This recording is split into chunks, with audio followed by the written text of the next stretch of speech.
जी हाँ दोस्तों, जैसा कि आप सभी को पता होगा वैसे तो कि यूजी और पीजी का जो सीएलसी थर्ड राउंड चल रहा था उसका मेरिट लिस्ट अनाउंस कर दिया गया। आप सभी को पता होगा बीए बीकॉम बीएससी हो चाहे आपका एमए एमकॉम एमएससी हो, इनका सीएलसी थर्ड राउंड का मेरिट लिस्ट अलॉटमेंट लेटर आ चुका है। आपने देख भी लिया आपको, लेकिन काफ़ी स्टूडेंट ऐसे उन्हें डाउनलोड करना नहीं आ रहा है, इसलिए मैंने सोचा कंप्लीट वीडियो के माध्यम से आपको इन्फॉर्मेशन दे देता हूँ।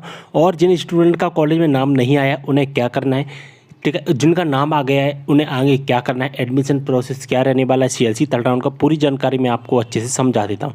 चलिए वीडियो को स्टार्ट करते हैं, देखते हैं पूरी इन्फॉर्मेशन को। तो दोस्तों मेरिट लिस्ट को चेक करने के लिए आपको ई प्रीवियस इस ऑफिशियल वेबसाइट पर आ जाना। इसका लिंक आपको डायरेक्ट डिस्क्रिप्शन बॉक्स में मिल जाएगा या आप गूगल पर भी सर्च कर सकते हैं। अगर आप अंडर ग्रेजुएट यानी कि यूजी का चेक करना चाहते हैं, अगर आपने बीए बीकॉम बीएससी जैसे कोर्सेज में एडमिशन लिया है तो यहाँ पर अलॉटमेंट वाली लिंक पर क्लिक करना है। अगर आप पोस्ट ग्रेजुएट के स्टूडेंट हैं तो यहाँ पर अलॉटमेंट वाले लिंक पर क्लिक करना है, यानी कि एमए एमकॉम एमएससी के लिए एडमिशन के लिए फॉर्म सबमिट किया था तो इसमें से आप यहाँ पर एक क्लिक कर सकते हैं। इसके बाद आपके सामने इस तरह का इंटरफेस आएगा। यहाँ पर आपको बहुत सारे लिंक दिखाई देंगे, लेकिन इनमें से आपको जो सीएलसी थर्ड राउंड वाले जो लिंक हैं, सीएलसी थर्ड राउंड वाले लिंक हैं जो यहाँ से स्टार्ट हैं, ठीक है, सीएलसी थर्ड राउंड वाले जो लिंक है वो यहाँ से स्टार्ट है। हमें इन लिंक से मतलब है, ठीक है, इस बात का भी विशेष ध्यान रखना। यहाँ पर मैं सबसे पहले जो बता रहा हूँ आपको यूजी का और पीजी का दोनों का यहाँ पर बता रहा हूँ। देखिए 31 तारीख को हमारा क्या आ गया है, 31 तारीख को हमारा मेरिट लिस्ट या अलॉटमेंट लेटर यहाँ पर आ चुका है। मैंने आपको वीडियो के माध्यम से भी बताया था, यूजी का हो चाहे पीजी का हो दोनों का यहाँ पर सेम डेट रखा गया है। देखिए मैंने अभी यहाँ पर जो बताया है वो बताया है आपको पीजी का, ठीक है, किसका बताया है, पीजी का बताया है। और अगर हम यहाँ पर यूजी की बात, देखिए मैंने यूजी का भी यहाँ पर ओपन कर लिया। और यूजी की बात करें तो दोस्तों यूजी का भी यहाँ पर सीएलसी थर्ड राउंड की लिंक है एक्टिवेट कर दी गई। जैसा कि देख पा रहे 31 तारीख को ये लिंक एक्टिवेट की गई है सीएलसी थर्ड राउंड। यहाँ पर भी बहुत सारे लिंक आपको दिखाई देंगे, लेकिन हमें जो लिंक से मतलब है वो सीएलसी थर्ड राउंड की कुछ लिंक हैं, उन्हीं से हमें मतलब। जो ऊपर की जो लिंक है वो सीएलसी फोर्थ राउंड की लिंक है, ठीक है। यहाँ पर जो ग्रीन कलर से स्टार्ट होता है वो स्टार्ट हुई है जो लिंक्स, वो हमारी किसकी लिंक है, वो हमारी सीएलसी थर्ड राउंड की लिंक है। तो यहाँ पर सीएलसी थर्ड राउंड की मेरिट लिस्ट आ चुकी है, 31 जुलाई से 4 अगस्त तक एक्टिवेट रहेंगी। इसका मतलब है कि हमें 4 अगस्त तक ही हमें अपना एडमिशन कंफर्म करना है। अब दोस्तों आपको कौन सा कॉलेज अलॉट किया गया है और कॉलेज हमें अलॉट कैसे किया जाएगा। जब हमने चॉइस फिलिंग की थी तो चॉइस फिलिंग में आपने 1 कॉलेज 2 कॉलेज 3 कॉलेज या 4 कॉलेज आपने कोई भी कॉलेज सेलेक्ट किए होंगे। उनमें से आपको क्या करना है, आपको कुछ नहीं करना है, आपने तो चॉइस फिलिंग कर ली होगी, लेकिन यहाँ पर इनमें से आपको कोई भी 1 कॉलेज या आपको 2 कॉलेज अलॉट किए गए होंगे, ठीक है। आपको कोई भी कॉलेज अलॉट किए गए होंगे और आपको कौन सा कॉलेज अलॉट किया गया है वो यहाँ पर आपको इस लिंक पर क्लिक करके चेक करना है। अब दोस्तों अगर आप गवर्नमेंट कॉलेज के स्टूडेंट होंगे, यानी कि आपने गवर्नमेंट कॉलेज सेलेक्ट किए होंगे, तो यहाँ पर बाय डिफ़ॉल्ट क्या होगा कि आपका नाम आ जाएगा कॉलेज में, ठीक है। उसके बाद केवल और केवल आपको अपना अलॉटमेंट लेटर एक्टिवेट करना होता है। अलॉटमेंट लेटर एक्टिवेट आपको करना पड़ेगा, ठीक है, यानी कि आपको एक्सेप्ट करना पड़ेगा, लेकिन अप्रूव आपको कॉलेज वाले करते हैं। जो गवर्नमेंट कॉलेज वाले होते हैं वो सीएलसी थर्ड राउंड में, सीएलसी राउंड में ऑटोमेटिक गवर्नमेंट वाले कर देते हैं अगर आपका कट ऑफ आप उनके कॉलेज से मैच करता है। लेकिन जो प्राइवेट कॉलेजेस होते हैं, उन प्राइवेट कॉलेज में आपकी कितनी भी परसेंट क्यों ना हो, प्राइवेट कॉलेज में एडमिशन से पहले यानी कि अलॉटमेंट लेटर डाउनलोड करने से पहले हमें कॉलेज से कांटेक्ट करना होता है, या आप कॉलेज से पहले ही कांटेक्ट कर लेते हैं तो यहाँ पर अलॉटमेंट लेटर आपका बाय डिफ़ॉल्ट एक्टिवेट हो जाता है, ठीक है। ये 2 केस होते हैं, यूजी का और पीजी का। टाइमिंग सेम है तो हम एक यूजी का देख लेते हैं और पीजी का भी सेम रहने वाला है। अब दोस्तों यहाँ पर जब इस वाली लिंक पर अलॉटमेंट लेटर पर क्लिक करते हैं, ठीक है, जैसे आप इस पर क्लिक करें यहाँ पर आपके सामने इस तरह का इंटरफेस आ जाएगा। यहाँ पर आपको अपना registration number, date of birth, password डालना है, कैप्चा कोड डालना है, बी डिटेल्स पर आपको क्लिक कर देना है। मतलब है कि आपको कोई भी कॉलेज अलॉट नहीं किया गया, यानी कि इस तरह का मैसेज आ रहा है, no college initiate to you, इसका मतलब आपको कोई भी कॉलेज अलॉट नहीं किया गया है। अब यहाँ पर 2 चीज़ें बन सकते हैं। अगर आप गवर्नमेंट कॉलेज के स्टूडेंट हैं तो मैंने आपको बताया था गवर्नमेंट कॉलेज के बाय डिफ़ॉल्ट ऑटोमेटिकली अप्रूव कर देते हैं। अगर आपका परसेंटेज और कॉलेज का जो कट ऑफ है वो मैच करता है तो ऑटोमेटिकली जो कि आपका नाम दिखाई देगा। अगर आपने गवर्नमेंट नहीं सिलेक्ट किया और आपने प्राइवेट सेलेक्ट किया है तो फिर आपको क्या करना होता है, आपको अपने कॉलेज में जा करके कॉन्टैक्ट करना होता है। कॉलेज में जाकर कॉन्टैक्ट करिए, वहाँ से बोलिए कि हमारा फॉर्म अप्रूव कर दीजिए, ठीक है। जब तक फॉर्म अप्रूव नहीं होगा, आपकी कितनी भी परसेंटेज क्यों ना हो, आपकी कितनी भी परसेंट हो, 90-99% हो, तब तक कॉलेज के द्वारा अप्रूव नहीं होगा, तब तक आपका अलॉटमेंट लेटर डाउनलोड नहीं होगा। वहाँ पर क्लियर भी लिखा गया है कि कॉलेज द्वारा एक्टिवेट करने के उपरांत ही आपका अलॉटमेंट एक्सेप्टेड होगा। उसमें ग्रीन कलर में क्लियर मेंशन है, ठीक है, ग्रीन कलर में पढ़ लीजिए, वहाँ पर क्लियर मेंशन है कि जब तक कॉलेज के द्वारा एक्टिवेट नहीं होगा, यानी कॉलेज के द्वारा अप्रूव नहीं होता है जब तक कॉलेज वाले नहीं करेंगे। सीएलसी राउंड में क्या होता है, सीएलसी का मतलब ही होता है कॉलेज लेवल काउंसलिंग, यानी कि कॉलेज के लेवल की काउंसलिंग। फर्स्ट राउंड तक क्या होता था, जो अदर राउंड होते हैं, फर्स्ट सेकंड थर्ड राउंड जो होते हैं, वो डायरेक्ट भोपाल से लिस्ट बनती है। कहाँ से लिस्ट बनती है, भोपाल से लिस्ट बनती है।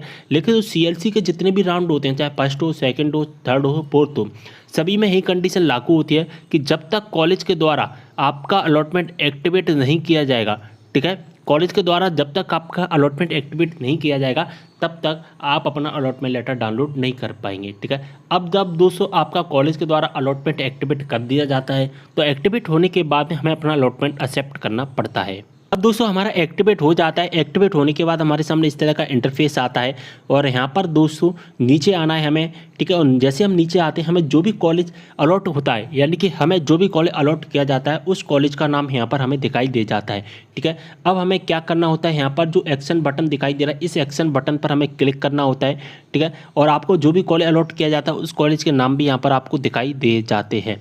इसके बाद में यहाँ पर accept and proceed to allotment confirmation पर क्लिक करना होता है। अगर दोस्तों आपका गवर्नमेंट कॉलेज है तो गवर्नमेंट कॉलेज में आपने मान के चलिए 2 चॉइस फिलिंग 3 चॉइस फिलिंग की और सभी में जो कि गवर्नमेंट कॉलेज को सिलेक्ट कर, तो यहाँ पर आपको 1 कॉलेज 2 कॉलेज या 3 कॉलेज भी दिखाई दे सकते हैं। लेकिन आपको 1 कॉलेज तो दिखाई देगा ही अगर आपका एक्टिवेट हो जाता है। अगर आपका एक्टिवेट नहीं होता है तो फिर no college initiate to you. अगर no college initiate to you लिख कर आ रहा है तो फिर आप कॉलेज जाइए, कॉलेज से कॉन्टैक्ट करिए, वहाँ से अप्रूव होने के बाद में ही आप यहाँ पर डाउनलोड कर पाएंगे। जब तक कॉलेज के द्वारा एक्टिवेट नहीं होगा, अप्रूव नहीं होगा, आप यहाँ पर डाउनलोड नहीं कर पाएंगे। इस बात का भी विशेष ध्यान आपको रखना है। इसके बाद हमारे सामने इस तरह का इंटरफेस आ जाएगा। यहाँ पर दोस्तों दिखाई देगा allotment initiate college and course के नाम यहाँ पर आपको दिखाई देंगे। यहाँ पर आपने जो भी कॉलेज या कोर्स सेलेक्ट किया है उसका नाम यहाँ पर आपको दिखाई दे जाएगा। यहाँ पर चेक मार्क कर देना और accept allotment and proceed for print CLC allotment letter पर आप क्लिक कर देना। जैसे आप इस पर क्लिक करते हैं आपका अलॉटमेंट लेटर डाउनलोड हो। दोस्तों मैंने अभी यहाँ पर आपको बताया था कि आपको यहाँ पर 1 कॉलेज भी दिखाई दे सकता है, 2 कॉलेज भी दिखाई दे सकते हैं। देखिए अगर आपने गवर्नमेंट कॉलेज सेलेक्ट किया होगा तो यहाँ पर 2 या 3 कॉलेज भी दिखाई दे सकते हैं। लेकिन जो प्राइवेट कॉलेज होते हैं वो प्राइवेट कॉलेज केवल 1 ही दिखाई देगा। जो भी आप कॉलेज के द्वारा एक्टिवेट करवाएंगे वहीं कॉलेज आपको दिखाई देता है। लेकिन गवर्नमेंट कॉलेज क्या करते हैं कि अगर आपका जो कॉलेज का कट ऑफ और आपकी जो परसेंटेज है वो मैच कर रही है तो यहाँ पर आपका नाम दिखाई देगा, अगर नहीं कर रही तो आपका नाम नहीं दिखाई देगा। इनमें से आपको क्या करना है, कोई भी 1 कॉलेज आपको सेलेक्ट करना होता है, एक्सेप्ट एंड प्रोसीड पर क्लिक करना होता है, फिर वहाँ पर आपको कंफर्मेशन करना पड़ता है। अब दोस्तों जैसे ही आप अपना अलॉटमेंट लेटर को कंफर्म कर लेते हैं आपका अलॉटमेंट लेटर डाउनलोड हो जाएगा। डाउनलोड होकर कुछ इस तरह का इंटरफेस आ जाएगा, जैसा कि यहाँ पर आप देख भी पा रहे हैं। पूरा मैंने आपको इंटरफेस दिखा दिया, कुछ इस तरह का हमें दिखाई देने वाला है। इसका एक प्रिंट आउट निकाल लेना। अब दोस्तों अलॉटमेंट लेटर डाउनलोड करने के बाद हमें क्या करना है, फिर से हमें उसी वेबसाइट पर आना है और वेबसाइट पर आने के बाद में दोस्तों अब एक लिंक हमें दिखाई देता है एडमिशन फीस सबमिट का। इसकी भी लास्ट डेट यहाँ पर 4 अगस्त रखी गई है। तो इस वाली लिंक पर क्लिक करके हमें अपनी एडमिशन फीस सबमिट करनी है। यहाँ पर वही चीज़ें हमें दिखाई देंगी, registration number, password, date of birth डालना है, कैप्चा कोड डालना है, व्यू डिटेल्स पर हमें क्लिक कर देना है। अब दोस्तों जैसे ही आप ये सब चीज़ें करते हैं वहाँ पर फीस सबमिट करने का ऑप्शन आएगा, फीस सबमिट कर देना। फीस सबमिट कैसे करना है, जब फर्स्ट राउंड चला था, फर्स्ट राउंड में मैंने फीस के बारे में ऑलरेडी वीडियो बना दिया है। सेम वही प्रोसेस यहाँ पर भी रहने वाला है सीएलसी राउंड में। तो इस वीडियो को आप देख लोगे तो आपको पूरी इन्फॉर्मेशन मिल जाएगी कैसे हमें अपनी फीस सबमिट करनी है। सारी जानकारी मैंने उस वीडियो में आपको बताई है, तो उस वीडियो को जरूर देख लेना। लिंक आपको डिस्क्रिप्शन बॉक्स में मिल जाएगा कि हमें फीस कैसे सबमिट करनी है। अगर आपका कॉलेज में नाम आ गया है तो मुझे कमेंट करके जरूर बताना। अगर दोस्तों अब आपका नाम नहीं आया है, ठीक है, तो अब आपको क्या करना है वो भी मैं आपको बताता हूँ। अगर आपका नाम नहीं आया है तो सबसे पहले एक काम करिए आप, सबसे पहले तो आप अपने कॉलेज में जाइए। जो भी कॉलेज में आप एडमिशन लेना चाहते हैं केवल उसी कॉलेज में जाना है जो आपने चॉइस फिलिंग के टाइम पर फिल किए थे। उन कॉलेज में आपको जाना है। कॉलेज में जा करके आपको क्या करना है, अपना एक्टिवेट करवाना है, ठीक है। एक्टिवेट करवाना है यानी कि अप्रूव वहाँ से कॉलेज से करवाना है। अगर कॉलेज का कट ऑफ और परसेंटेज मैच करता है तो हो जाएगा। लेकिन जो प्राइवेट वाले होते हैं वो तो कैसे भी कर देते हैं, उन्हें तो बस केवल क्या चाहिए होता है, पैसे चाहिए होते हैं। लेकिन गवर्नमेंट में कट ऑफ और परसेंटेज मैच करना चाहिए तभी वहाँ पर होता है, ठीक है। अब दोस्तों वहाँ पर जाकर के अगर आपका नहीं हो पा रहा है तो फिर एक काम करना है, फिर आपको सीएलसी फोर्थ राउंड का वेट करना है। अब यहाँ पर एक नया राउंड आ गया है CLC फोर्थ राउंड, ठीक है। CLC फोर्थ राउंड में आपको क्या करना है, फिर से नई चॉइस फिलिंग करनी होगी, फिर से नई केवल और केवल चॉइस फिलिंग करनी है और कोई भी आपको काम नहीं करना है। देखिए, एक तो न्यू स्टूडेंट होते हैं, ओल्ड स्टूडेंट होते हैं। न्यू स्टूडेंट को तो registration, choice filling, document verification सब करना होता है, लेकिन जो ओल्ड स्टूडेंट होते हैं उन्हें केवल और केवल चॉइस फिलिंग करनी होती है। यानी कि आपको फिर से चॉइस फिलिंग करनी होगी। चॉइस फिलिंग का कोई भी चार्ज नहीं रहता है, चॉइस फिलिंग फ्री रहती है, ठीक है। आपको यहाँ पर केवल और केवल चॉइस फिलिंग करना है और कोई भी काम करने की आवश्यकता नहीं। CLC फोर्थ राउंड स्टार्ट कर दिया गया है। CLC फोर्थ राउंड का पूरा टाइम टेबल जल्दी मैं आपके साथ में डिस्कस करूँगा और जिसमें मैं आपको क्लियर इन्फॉर्मेशन दूंगा कि कब से कब तक क्या होगा, ठीक है, मेरिट लिस्ट कब आएगी। और यहाँ पर जब ई प्रवेश पर ऊपर की साइड जो लिंक देख रहे हैं वो आपको CLC फोर्थ राउंड के ही लिंक दिखाई देंगे। जो ग्रीन कलर वाली लिंक से ऊपर आपको जो लिंक दिखाई दे रही हैं वो CLC फोर्थ राउंड की ही लिंक है यहाँ पर सभी, ठीक है। ये सभी CLC फोर्थ राउंड की ही लिंक है जो कि 1 अगस्त से हमारा CLC फोर्थ राउंड हमारा स्टार्ट कर दिया है। लेकिन आपको केवल और केवल चॉइस फिलिंग करना है और कोई भी आपको काम करने की आवश्यकता नहीं है, ठीक है। चॉइस फिलिंग करने की वैसे मैं पूरा टाइम टेबल अलग से डिस्कस करूँगा, लेकिन फिर भी मैं आपको यहाँ पर बता देता हूँ। चॉइस फिलिंग करने के लिए आपको इस लिंक का यूज करना है, choice filling only registered candidate, जो कि 1 अगस्त से 5 अगस्त तक एक्टिवेट रहेगा।